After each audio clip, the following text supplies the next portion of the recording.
মূল দাবিটা হচ্ছিল যে মহাদেব চন্দ্র সাধু আমাদের এগেনস্টে যে একের পর এক মিথ্যা মামলা দিয়ে হয়রানি করে এবং ঢাকা থেকে বাইরে নিয়ে বাই রোডে আমাদেরকে মেরে ফেলানোর জন্য যে চক্রান্ত করতেছে, এইটা থেকে প্রশাসনের প্রতি দৃষ্টি মানে মানে অনুরোধ যে এই মিথ্যা মামলাগুলো যেন থানার ওসি এবং হচ্ছিল যে যারা কর্তব্যরত দায়িত্বশীল কর্তা ব্যক্তি রয়েছেন তারা যেন যাচাই বাছাই করে এই মামলাগুলো নেয়, না হলে তো আমরা ন্যায় বিচার থেকে বঞ্চিত হব।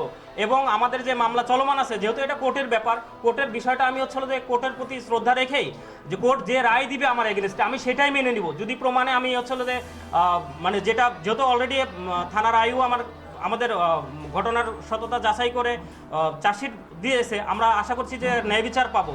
কিন্তু এই ন্যায় বিচারকে বাধাগ্রস্ত করার জন্য সে আমাকে মেরে ফেলানোর জন্য যে পায়তারা করতেছে বা মিথ্যা মামলা দিচ্ছে, এই মামলাগুলো থেকে মামলাগুলো যাতে উঠায় নেওয়া হয়, আমাকে যেন সাতক্ষীরা বা খুলনাতে বারবার হাজিরা দিতে না যাওয়া লাগে, এইটা হচ্ছে আমার মূল দাবি। আমার কাছে 14 দুইজনের কাছ থেকে 19 কোটি টাকার মতো প্রায়।